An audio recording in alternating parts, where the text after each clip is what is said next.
Article of the Week, number 18. Article title, Museum Program Uses Art to Help Students Remember the Holocaust.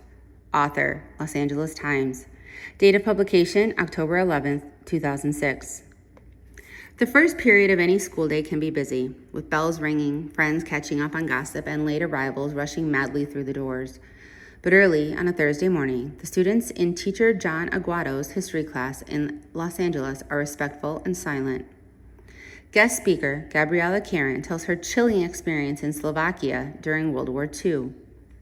Like Anne Frank, Karen was born to Jewish parents and was 11 when her family was forced into hiding. They were hiding to avoid deportation to a Nazi concentration camp. In this small one-bedroom apartment, we're hiding 8 people, she tells the classroom. Imagine for 9 months sitting on a chair and not being able to move, adds Karen, now aged 85. The class is fascinated, and when the presentation ends, a few students ask questions and clap in applause.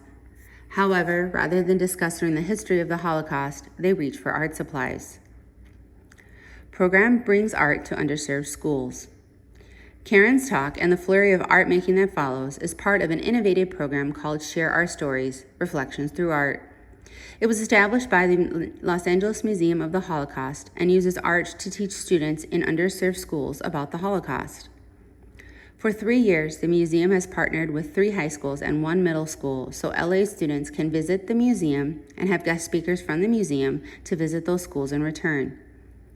These exchanges result in collaborative class art projects, including paintings, installation, and group quilts. The museum then displays the art in its galleries. Aguado, the teacher who helped start the program, says creating art after a discussion can offer students a better connection to the subject matter than a talk alone. For students, it can be hard to express their emotions and thoughts, he says. For these talks, we don't ask them to write an essay. In this way, they can express themselves more fully without fear of judgment. A connection between Holocaust survivors, school children. Samara Hutman, an executive director at the museum, says the program connects LA school children in the last generation of Holocaust and Jewish World War II survivors in a strong way. The art is so important because it really allows the kids to see something through other lenses, she says. I feel like in a talk you can miss out on the details, says 16-year-old sophomore Jimena Reyes. But with art, you can express the details. You fill in the blanks. For her painting, she created a cave to represent the Holocaust, and out of it emerges flocks of birds that symbolize survivors. It helps me to understand the importance of standing up for the right things, she adds. If everything stays quiet, nothing changes. Teacher wanted his students to meet Holocaust survivors. The program was born of a conversation between Aguado and Hutman in 2013. Aguado had attended a teacher's program at the museum and was touched by the director's comment that this generation of students will likely be the last generation to meet a survivor. Unfortunately, regular field trips to the museum for his history students were out of the question for financial reasons. And that's where the museum, combined with a grant from a group that supports the arts called the Max H. Gluck Foundation, came in. Since the students couldn't come to the museum, Hutman explained, they'd bring the museum to the students.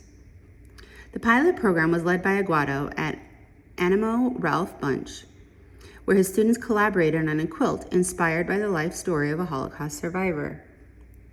In the class, Karen explained that by 1944, the entire family was forced into hiding at a family friend's small apartment in a building whose rules didn't allow Jews as residents. This meant the Nazis were unlikely to search the apartment because Jews weren't allowed in the first place. To occupy herself during that period, Karen says she read everything she could lay her hands on, including authors Dostoevsky and Tolstoy. Everything can be taken from you, even the clothes you wear, Karen tells the class, but no one can take away what's in your head, so put good things in there. They can't take what's in your mind.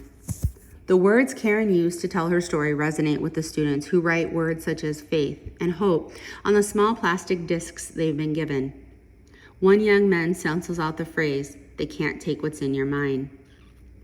Since the pilot in 2013, the Share Our Stories art program has been replicated many times at the participating schools. In addition to the history lesson, speakers like Karen can help students in low-income, underserved communities have hope. Some of the students are the children of Central American refugees or refugees themselves who can directly relate to Karen's story. Hearing how Karen survived the bad and the good can make a world of difference, says Hutman. Karen continued her life after the Holocaust and was able to move with her husband in 1960 to Los Angeles, where she had a long, successful career in the fashion industry. These days, Karen focuses on her work with the museum, where she has served for roughly 20 years as a guide, guest speaker, and exhibiting artist. Aguado says that even after the sessions end, his students often continue to bring up their experiences from Share Our Stories. Some take their families to the museum to show the collaborative artworks put on display. And since the students talk about it with their family, the memory of the Holocaust continues.